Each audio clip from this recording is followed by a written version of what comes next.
Have you ever played an Otome game only to realize barely anyone talks about your favorite character?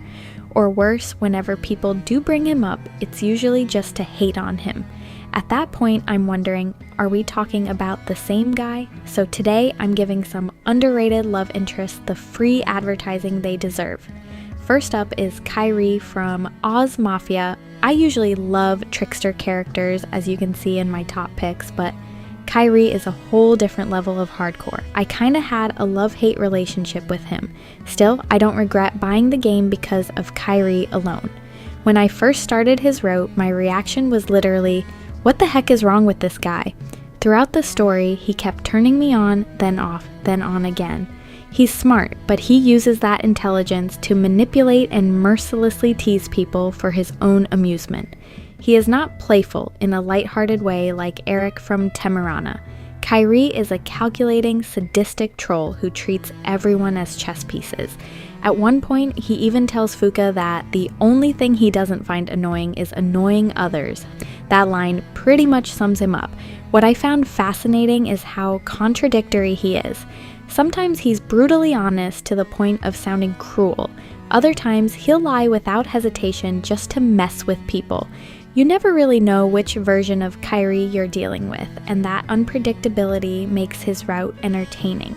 Beneath all of that, Kyrie has a surprisingly vulnerable side. His left eye changes color depending on his emotions, so he keeps it hidden behind his hair so people can't read him. I also believe he genuinely cares about the Oz family, just in his own twisted way. Once he falls in love with Fuka, he even becomes surprisingly possessive and protective. And yes, this guy actually blushes. That said, I understand why many people see his dialogue as verbal abuse, especially with the obvious power imbalance between him and Fuka. He's not for everyone, but if you enjoy characters with razor-sharp wit, cynical humor, and a layered personality, Kyrie is unforgettable. Next up is Nagi from Ephemeral. He's an invisible man, one of the lowest ranked races in the Classes of Darkness hierarchy. Because of his status, he's constantly bullied and puts all of his energy into studying. Though friendly, he's reserved and tends to keep people at a distance. Since his only ability is to turn invisible, Nagi sees himself as weak.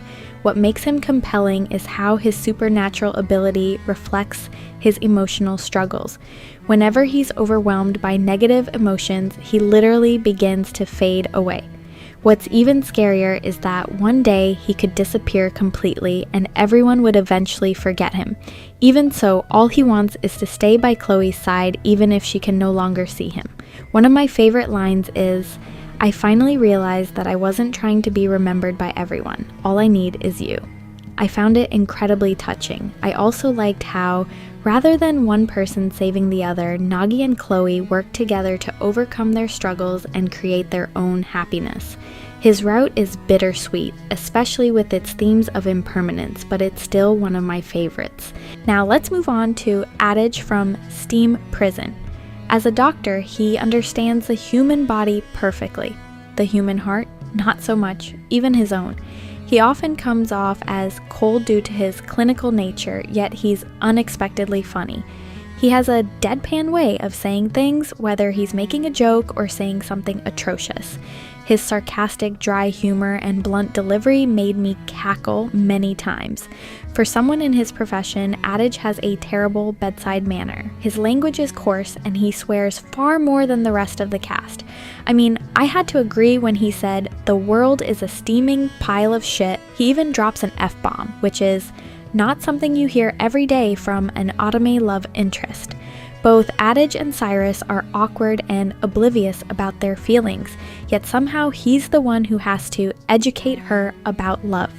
I lost it when Cyrus innocently asked what married couples do, and Adage casually tells her that they do very lewd, erotic things. But beneath that rough and unpolished exterior, his backstory is actually pretty sad. Overall, he's just so unconventional and endearing. Now, I know I said this was a top 3, but I'm going to cheat a little. Since we're already talking about Steam Prison, I have to give an honorable mention to Finn, one of my favorite yanderes. He is Cyrus's childhood friend and partner. He He initially holds back from acting on his feelings because of the strict societal laws. While he starts off sweet, polite, and timid outside his own route, he often ends up as an antagonist. After being subjected to severe torture that shatters his sanity, his devotion to Cyrus turns dark and obsessive.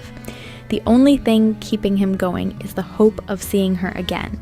Since he suffers in almost every route, finally seeing him get a happy ending in his own route felt incredibly rewarding. And that's my free advertising for the day. Thanks for watching.